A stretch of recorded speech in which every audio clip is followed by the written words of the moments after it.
ನೋಡಿ ಆತ್ಮೀಯ ರೈತ ಬಾಂಧವರು ನೋಡಿ ಇಲ್ಲಿ ಸರ್ ಇದು ಈ ಹ್ಯಾಡ್ ಐತಲ್ಲ ಇದೀಗ ಇದು ಹಿಂಗೆ ಬಿಚ್ಕೋಬೇಕಾಗಿತ್ತು ಹಿಂಗೆ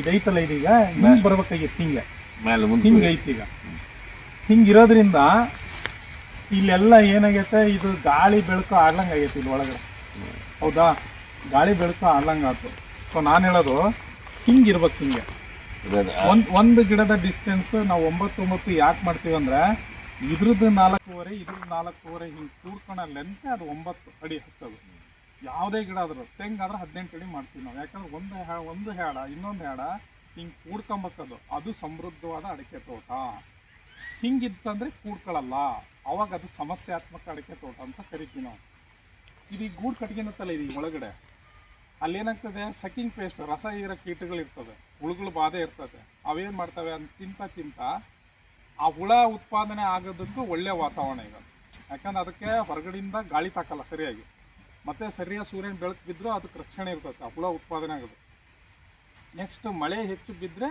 ಮಳೆ ಇಫೆಕ್ಟ್ ಆಗ್ತದೆ ಅದು ಬೇರೆ ಪ್ರಶ್ನೆ ಸೊ ಅವಾಗ ಏನಾಗ್ತದೆ ಆ ಹುಳ ಒಳಗಡೆನೆ ತಿಂದು ಆ ಒಂದು ಸರಿ ಇಂಜೆಕ್ಟ್ ಆಗ್ತಂದ್ರೆ ಕೊಳೆಯೋಕ್ಕೆ ಸ್ಟಾರ್ಟ್ ಆಗ್ತದೆ ಕೊಳಿತಾ ಮೆತ್ತನ ಭಾಗ ಗರ್ಭಾವಸ್ಥೆ ಹಿಂಗೆ ಕೆಳಗಡೆ ಹೋಗ್ತದೆ ಅವಾಗ ಏನಾಗ್ತದೆ ಸುಳಿ ಸಡನ್ನಾಗಿ ಕೊಳತೋಗ್ತದೆ ಅವಾಗ ಏನಾಗ್ತದೆ ಸುಳಿ ಕೊಳೆ ರೋಗಕ್ಕೆ ಕನ್ವರ್ಟ್ ಆಗ್ತದೆ ಒಂದು ಎರಡನೇದು ಇದು ಹ್ಯಾಡ್ಗಳು ಹಿಂಗೆ ಇತ್ತು ಅಂತ ಅಂದರೆ ಅದ್ರದ್ದು ಫುಡ್ ಪ್ರೊಡಕ್ಷನ್ನು ಸರಿಯಾಗಿ ಎಲೆಗಳ ಮೇಲೆ ಬಿಸಿಲು ಸರಿಯಾಗಿ ಬೀಳಲ್ಲ ಹಿಂಗೆ ಬೀಳ್ಬೇಕಲ್ಲ ಹಿಂಗೆ ಬಿದ್ರೇ ಟೊಮೆಟೊ ಓಪನ್ ಆಗಿ ಅದು ಬಾಯಿ ತೆಗೆದ್ಬಿಟ್ಟು ಸೂರ್ಯನ ಬೆಳಕು ಇಲ್ಲಿಂದ ತಗೊಳೋದು ಆಹಾರ ಎಲ್ಲ ತಗೊಂಡು ಫುಡ್ ಎಲ್ಲ ತಯಾರಿಸಿ ಎಲ್ಲದೂ ಕೂಡ ಸರ್ಕ್ಯುಲೇಟ್ ಆಗ್ತದೆ ಬಟ್ ಅದು ಕಡಿಮೆ ಆಯ್ತು ಅವಾಗ ಏನಾಗ್ತದೆ ಇದರ ಬೆಳವಣಿಗೆ ಕುಂಠಿತ ಆಗ್ತಾ ಹೋಗ್ತದೆ ಆಮೇಲೆ ಇನ್ನೊಂದು ನೀರು ಮಳೆಗಾಲದಲ್ಲಿ ಹಿಂಗೆ ಬಿದ್ದಿದ್ರೆ ಹಿಂಗೆ ಕೆಳಗಡೆ ಡ್ರಾಪ್ಲೆಟ್ ಆಗ್ತಾ ಇರ್ತದೆ ಅದು ಹಿಂಗಿರೋದ್ರಿಂದ ಹಿಂಗೆ ಬೀಳ್ತತ್ತಲ್ಲ ಎಲ್ಲ ನೀರು ಹಿಂಗೆ ಇದ್ರ ಮೇಲೇ ಇಳಿತಾ ಇರ್ತದೆ ಹಿಂಗೆ ಇಳಿದಾಗೆ ಮಲೆನಾಡು ಸಾಗರ ಆ ಕಡೆ ಎಲ್ಲ ಹೋಗ್ಬಿಟ್ರೆ 24 ಗಂಟೆ ನೀರು ಬಿದ್ದು ಪಾಚಿ ಎಲ್ಲ ಕಟ್ಕೊಂಡು ಫಂಗಸ್ ಕ್ರಿಯೇಟ್ ಆಗಿ ಅಡಿಕೆ ಗಿಡಗಳೇ ಸಾಯ್ತವೆ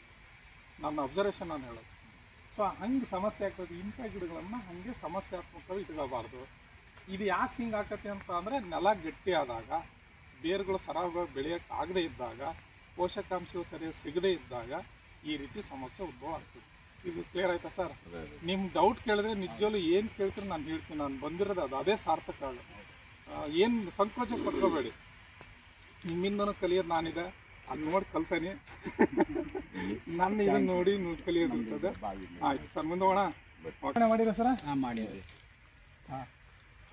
ಒಂದು ಡಿಫ್ರೆನ್ಸು ಔಷಧಿ ಹೊಡೆದದ್ದು ಮತ್ತು ಹೊಡೆದಿರೋದು ಅಕ್ಕಪಕ್ಕ ಎಲ್ಲಾದ್ರೂ ಸಿಕ್ತತಾ ಇಲ್ಲಿ ಎಲ್ಲದಕ್ಕೂ ಹೊಡೆದಿಲ್ಲ ದಾರಿನಾಗೂ ಹೊಡೆದಿ ಇವು ಅಷ್ಟು ಹೊಡೆದ್ಬಿಟ್ಟಿರಿ ಈಗ ಹಂಗಾದ್ರೆ ಇಲ್ಲಿ ಈಗ ಹೊಡೆಯೋದ್ಕಿಂತ ಇದು ನೋಡಿ ಇದು ಏನಾಗೈತೆ ಸ್ವಲ್ಪ ಡಲ್ ಥರ ಕಾಣ್ತೈತಿ ಈ ಎಲೆ ಡಲ್ ಆಗೈತೆ ಅಂದ್ರೆ ಕಾಣ್ತೈತಲ್ಲ ಇಲ್ಲಿ ಇದ್ರದ್ದು ಮುಖಚರಿ ಅಷ್ಟಿಲ್ಲ ಅಂದರೆ ಈ ಔಷಧಿ ಸಿಂಪಡಣೆ ಮಾಡಿದ್ರೆ ಇದ್ರ ಮೇಲೆ ಶಿಲೀಂಧ್ರ ಇತ್ತಲ್ಲ ಇದೆಲ್ಲ ಇದು ಸೆಲ್ಸ್ ಎಲ್ಲ ಐತಲ್ಲ ಇದ್ರಿಗಿಲ್ಲ ಅದು ಕ್ಲೋರೋಫಿಲ್ ಎನಾನ್ಸ್ ಆಗೋಕ್ಕೆ ಇದಿಲ್ಲಲ್ಲ ಪತ್ರ ಹರಿತಾಗಲಿ ಮತ್ತೊಂದು ಟೊಮೆಟೊ ಇಲ್ಲಲ್ಲ ಇದೀಗ ಅದೆಲ್ಲ ಶಿಲೀಂಧ್ರನಾಶಕ ಸಿಂಪಡಣೆ ಮಾಡಿರೋದ್ರಿಂದ ಇದೆಲ್ಲ ಕಂಟ್ರೋಲಿಗೆ ಬಂದೈತಿ ಮತ್ತು ಇಲ್ಲೆಲ್ಲ ಸಿಂಪಡಣೆ ಮಾಡಿರಲ್ಲ ಇಲ್ಲೆಲ್ಲ ನೋಡಿಲ್ಲ ಕರೆಕ್ಟಾಗಿ ಆಗೈತಿ ಇದು ಅಂದರೆ 72 hours ಫುಲ್ ಫಲಿತಾಂಶ ಬಂದ್ಬಿಡ್ತದೆ ಯಾವುದೇ ಒಂದು ಇದು ಮಾಡಿ 24 hours ರಿಯಾಕ್ಟ್ ಆಗ್ಬಿಡ್ತದೆ ಬಟ್ 72 ಗಂಟೆಯಲ್ಲಿ ಹ್ಯೂಮನ್ ಬಾಡಿ ಆಗಲಿ ಪ್ಲಾಂಟ್ ಬಾಡಿ ಆಗಲಿ ಅದ್ರದ್ದು ಏನು ಒರಿಜಿನಾಲಿಟಿ ನಮಗೆ ಗೊತ್ತಾಗ್ತದೆ ನೋಡಿ ಮಧ್ಯೆ ಔಷಧಿ ಹೊಡೋಕ್ಕಿಂತ ಹಿಂಗಿರಲಿಲ್ಲ ಇದೆಲ್ಲ ನೈಸ್ ಆಗೈತೆ ನೋಡಿ ಇದು ಸ್ವಲ್ಪ ರಫ್ ಇತ್ತು ಅವಾಗ ಈಗೆಲ್ಲ ನೈಸ್ ಆಗೈತೆ ನೋಡಿ ನೀವು ಔಷಧಿ ಹೊಡೆದು ಕೆಲಸ ಮಾಡಿದವಂತೂ ಇಲ್ಲೇ ಗೊತ್ತಾಗ್ತದೆ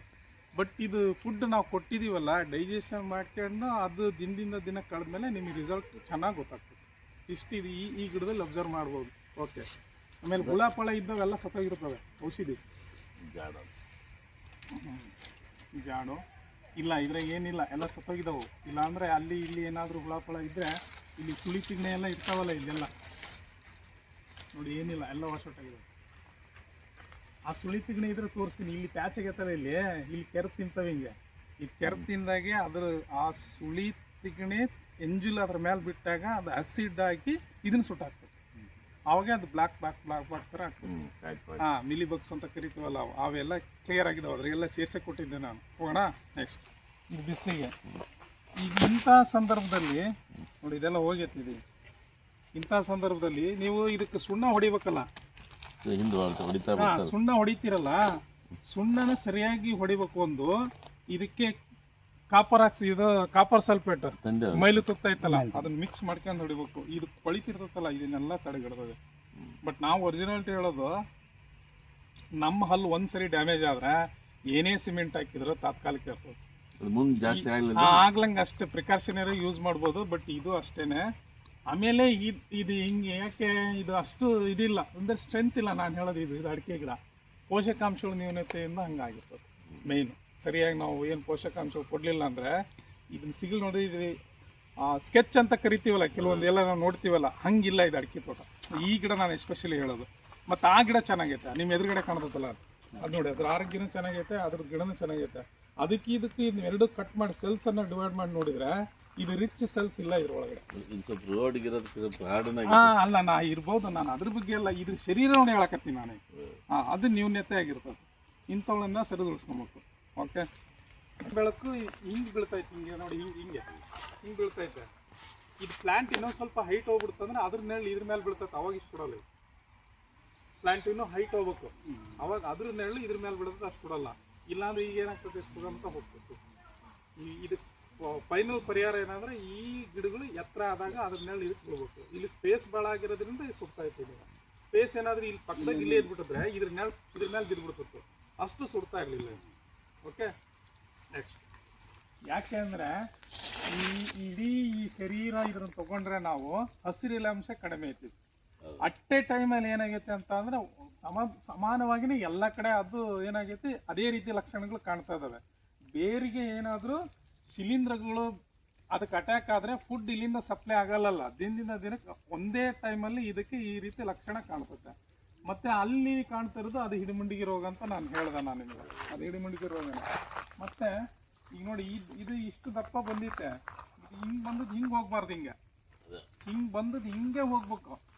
ಹಿಂಗೆ ಬಂದದ್ದು ಹಿಂಗೆ ಗೋಪುರ ಆಕಾರ ಸ್ಟ್ರಕ್ಚರಲ್ಲಿ ಹೋಗ್ತೈತಿ ಅಂತ ಅಂದ್ರೆ ಇದು ಆಹಾರದ ನ್ಯೂನ್ಯತೆ. ಮೇನ್ ಆಹಾರದ ನ್ಯೂನತೆ ಅಂದರೆ ನೆಲ ಬಿಗಿಯಾಗಿರೋದು, ಪೋಷಕಾಂಶಗಳು ಸರಿಯಾಗಿ ಸಿಗದೇ ಇರೋದು. ಮತ್ತು ಇದು ಹಚ್ಚ ಹಸಿರಾಗಿರ್ತವೆ, ಗಣ್ಣುಗಳೆಲ್ಲ ದೂರ ದೂರ ಬಂದಿದೆ ನೋಡಿ, ಇಲ್ಲಿ ಕಾಣ್ತೈತೆ ದೂರ ದೂರ ಇರೋದು. ಅದು ಇಲ್ಲಿ ಕಾಣ್ತದೆ, ಇಷ್ಟು ದೂರ ದೂರ ಕಾಣುತ್ತಾ ಆದರ್ಶ? ಇಲ್ಲಿ ನೋಡಿ, ಇಷ್ಟು ದೂರ ದೂರ ಕಾಣ್ತತ್ತಲ್ಲ ಇದೀಗ, ಅಲ್ಲಿ ಹತ್ತತ್ರ ಬಂದೈತೆ ಮೇಲ್ಗಡೆ, ಇಲ್ಲಿ ದೂರ ದೂರ ಬಂದೈತೆ, ಮತ್ತೆ ಇಲ್ಲಿ ಹತ್ರ ಐತೆ.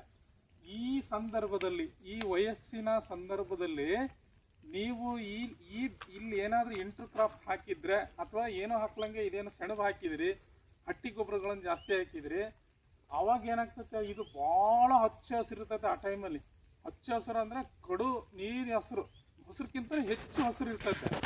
ಅವಾಗ ಏನಾಗ್ತೈತೆ ಇದಕ್ಕೆ ಸಾರಜನಕ ಜಾಸ್ತಿ ಆಗ್ತೈತಿ. ಹೆಂಗೆ ಸಾರಜನಕ ಜಾಸ್ತಿ ಆಗ್ತೈತೆ ಅಂದರೆ ಈ ಹಟ್ಟಿ ಗೊಬ್ಬರಗಳಲ್ಲಿ ಸಾರಜನಕ ಜಾಸ್ತಿ ಇರ್ತದೆ, ಹೌದಾ? ನೆಕ್ಸ್ಟ್ ನಾವು ಕೃತಕವಾಗಿ ನೀವೇನೋ ಪಪ್ಪಾಯ ಹಾಕಿದ್ದೀನಿ ಅಂದ್ರೆ ಅವಾಗ ಏನಾಗ್ತದೆ, ಪಪ್ಪಾಯ ಹಾಕಿದಾಗ ನಾವು ಸಾರಜನಕನ ಗೊಬ್ಬರದ ಮುಖಾಂತರ ಫೀಡ್ ಮಾಡೇ ಮಾಡ್ತೀವಿ ಇದಕ್ಕೆ. ಅಲ್ಲಿ ಒಂದು ಸಾರಜನಕ ಆ ಎಲೆದರ್ಕಲು ಏನಾದರೂ ಬಿದ್ದು ಕೊಳತು ಗಳಿತ ಆದಾಗ ಅದರಿಂದನೂ ಸಾರಜನಕ ಜಾಸ್ತಿ. ಒಟ್ಟಾರೆ ನಾನು ಹೇಳೋದೇನು, ಹಟ್ಟಿ ಗೊಬ್ಬರಗಳು ಅಥವಾ ಸಾವಯವ ಗೊಬ್ಬರದಿಂದ ಜಾಸ್ತಿ ಫೀಡ್ ಮಾಡಿದರೆ ಸಾರಜನಕ ಜಾಸ್ತಿ ಆಗ್ತದೆ. ಕೃತಕ ಗೊಬ್ಬರ ಹಾಕಿದ್ರೆ ಸಾರಜನಕ ಜಾಸ್ತಿ ಆಗ್ತದೆ. ವಾತಾವರಣದಲ್ಲಿ 78% ಏನಿರ್ತದೆ ನೈಟ್ರೋಜನ್ ಇರ್ತದೆ. ಆ ಟೈಮಲ್ಲಿ ಅದು ಎಕ್ಸಸ್ ನೈಟ್ರೋಜನ್ ಆದಾಗ ಬೇರೆ ಬೇರೆ ಪೋಷಕಾಂಶಗಳು ಇರ್ತಾವಲ್ಲ, ಯಾವುದು ಕಬ್ಬಿಣ ಆಗಲಿ ಮೆಗ್ನೀಷಿಯಮ್ ಆಗಲಿ, ಅದನ್ನು ತಗೊಳಕ್ಕೆ ಬಿಡಲ್ಲ ಅದು. ನೆಕ್ಸ್ಟ್ ಪೊಟ್ಯಾಶ್ ಇರ್ತದಲ್ಲ, ರೆಸಿಸ್ಟೆನ್ಸ್ ಪವರ್ ಬಿಲ್ಡ್ ಆಗ್ಬೇಕಂದ್ರೆ ಪೊಟ್ಯಾಶ್ ಬೇಕೇ ಬೇಕು, ಅದನ್ನು ತಗೊಳಕ್ಕೆ ಬಿಡಲ್ಲ ಅದು. ಅವು ಚೈನ್ ಲಿಂಕ್ ಇದ್ದಂಗೆ ಒಂದಕ್ಕೊಂದು ಆಹಾರಗಳು.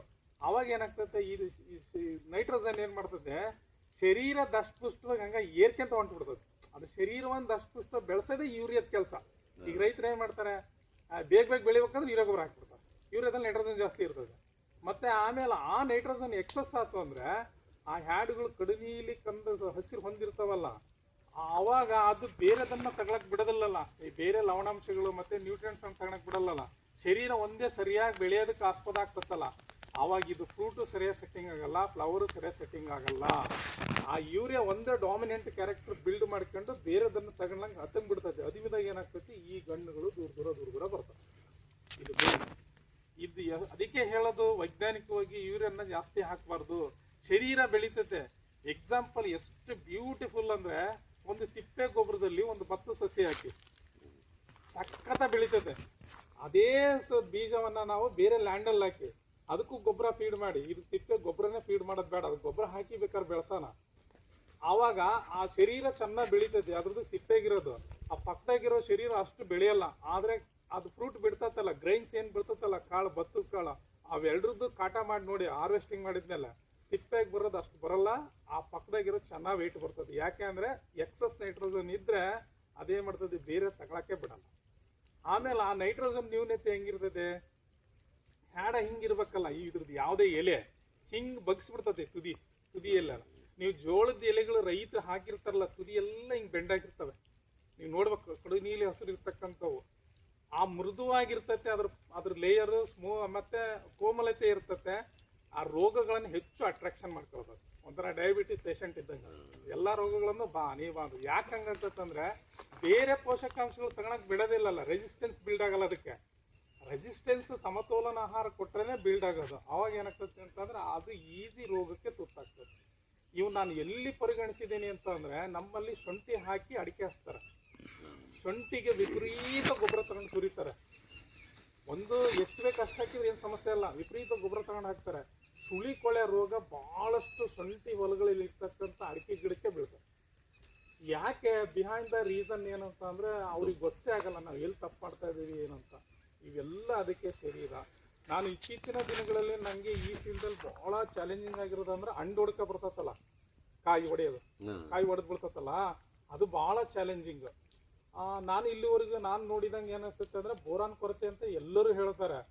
ಕೆಲವು ಸರಿ ಗಿಡ ಭಾಳ ಹಸಿರಿರ್ತದೆ, ಬೋರಾನ್ ಕೊರತೆ ಆದರೆ ಎಲೆಗಳೆಲ್ಲ ನ್ಯೂನತೆ. ನಂಗೆ ಗೊತ್ತಾಗ್ತದೆ, ನನಗೆ ನ್ಯೂನತೆ ಎಲೆಗಳ ಲಕ್ಷಣ ನೋಡಿದ್ರೆ ಬೋರಾನ್ ಕೊರತೆ ಆಗೈತಿ, ಇದು ಐರನ್ ಕೊರತೆ ಆಗೈತಿ, ಇದು ಮೆಗ್ನೀಷಿಯಂ ಕೊರತೆ ಆಗೈತಿ, ಇದು ಪೊಟ್ಯಾಶ್ ಕೊರತೆ ಆಗೈತಿ, ಇದು ಸಾರಜನಕ ಕೊರತೆ ಆಗೈತಿ, ರಂಜಕ ಕೊರತೆ ಆಗೈತಿ, ಇವನ್ನೆಲ್ಲ ಹೇಳಬಲ್ಲೆ ನಾನು. ಬಟ್ ಆವತ್ತಿನ ಒಂದು ಸ್ಥಿತಿಗತಿ ನೋಡಿದ್ರೆ ಬೋರಾನಿಂದ ಫಿಲ್ ಮಾಡ್ಕೊಂತ ಹೋದ್ರೆ ಅದು ಕಂಫರ್ಟ್ ಆಗಲಿಲ್ಲ. ಗಿಡ ಹಸಿರು ಇರ್ತದೆ ಆದ್ರೆ ಕಾಯಿ ಹೊಡೆದು ಬಿಡ್ತದೆ. ಯಾಕೆ ಅಂದರೆ ಹೆಚ್ಚು ನೈಟ್ರೋಜನ್ ಇತ್ತಂದ್ರೆ ಬೋರಾನ್ ತಗೊಳಕ್ಕೆ ಬಿಡಲ್ಲ. ಅವಾಗ ಏನಾಗ್ತದೆ, ಬೋರಾನ್ ಇನ್ಸಫಿಷಿಯೆಂಟ್ ಆತಂದ್ರೆ ಒಡೆದು ಬೀಳ್ತದೆ. ಇದು ಹಿಂಗೆ ಒಂದು ಅಂದರೆ ಅಮೃತನೂ ಅತಿಯಾದರೆ ವಿಷ ಆಗ್ತತೆ ಅನ್ನೋದಕ್ಕೆ ಇವೆಲ್ಲ ನೈಜ ಉದಾಹರಣೆಗಳು. ಎಕ್ಸಸ್ ಅದಕ್ಕೆ ಹಾಕಬಾರ್ದು. ಇಲ್ಲಿ ನೋಡಿ, ಎಕ್ಸಸ್ ಅಂತ ಅಂದರೆ ಈಗ ಇಲ್ಲೈತೆ, ಈಗ ನಮಗೆ ಸಾವಯವ ಗೊಬ್ಬರನೇ ಜಾಸ್ತಿ ನಾವು ಹಾಕಿದ್ದೀವಿ ಅಂತ ಅನ್ಕೊಳ್ಳೋಣ. ಇದ್ರಾಗ ಸಾವಯವ ಗೊಬ್ಬರ ಅದು ಹೆಂಗಿರ್ತದೆ, ಕಡು ನೀಲಿ ಹಸಿರು ಇರ್ತದೆ, ಆ ಎಲೆಗಳ ಸೈಜ್ ಅಗಲ ಇರ್ತದೆ. ನಾವು ಸಾವಯವ ಗೊಬ್ಬರ ಭಾಳ ಫೀಡ್ ಮಾಡಿದ್ದೇವೆ ಈ ನೆಲದಲ್ಲಿ ಅಂತ ಅಂದರೆ ಕಡು ನೀಲಿ ಹಸಿರು ಇರ್ತದೆ, ಮತ್ತು ಎಲೆಗಳ ಗಾತ್ರ ಜಾಸ್ತಿ ಇರ್ತದೆ. ಅವ ನಮಗೆ ಐಡೆಂಟಿಫಿಕೇಶನ್ ಮಾಡ್ಬೋದು, ಇದರ ಸಾವಯವ ಗೊಬ್ಬರ ಬರೋಬ್ಬರಿ ಹಾಕ್ಬಿಟ್ರೆ ನಾವು ಅಂತ. ನೀವು ಅದೇ ನೈಟ್ರೋಜನ್ನನ್ನು ಜಾಸ್ತಿ ಹಾಕಿಬೇಕಾರೆ, ಯಾವುದು ಅಂದರೆ ಕೃತಕವಾಗಿ ಸಾರಜನಕ ಹಾಕಿದರೆ ಎಲೆ ಸೈಜ್ ಜಾಸ್ತಿ ಬರಲ್ಲ. ಈಗ ನಾವು ಸಾವಯವ ಗೊಬ್ಬರ ಜಾಸ್ತಿ ಹಾಕಿದರೆ ಏನಾಗ್ತದೆ ಅಂತ ಅಂದರೆ ಅಗಲ ಬರ್ತದೆ. ಯಾಕೆಂದರೆ ಕಾರ್ಬನ್ ಜಾಸ್ತಿ ಇರ್ತದೆ ಯಾವುದರಲ್ಲಿ, ಈ ಹಟ್ಟಿ ಗೊಬ್ಬರದಲ್ಲಿ ಅಥವಾ ಇದ್ರಾಗ. ಆ ಕಾರ್ಬನ್ ಜಾಸ್ತಿ ಇದ್ದರೆ ಏನು ಮಾಡ್ತದೆ, ಸೆಲ್ಸನ್ನು ಮಲ್ಟಿಪಲ್ ಮಾಡ್ತದೆ. ಆವಾಗ ಅದು ಜಾಸ್ತಿ ಆಗ್ತದೆ. ಯಾವುದು ಓವರ್ ಆಗಬಾರ್ದು, ಯಾವುದು ಕಡಿಮೆ ಆಗೋದು. ಅವಾಗ ನಾವು ಒಳ್ಳೆ ಈಲ್ಡನ್ನು ಎಕ್ಸ್ಪೆಕ್ಟೇಷನ್ ಮಾಡ್ಬೋದು. ಮುಂದೋಣ.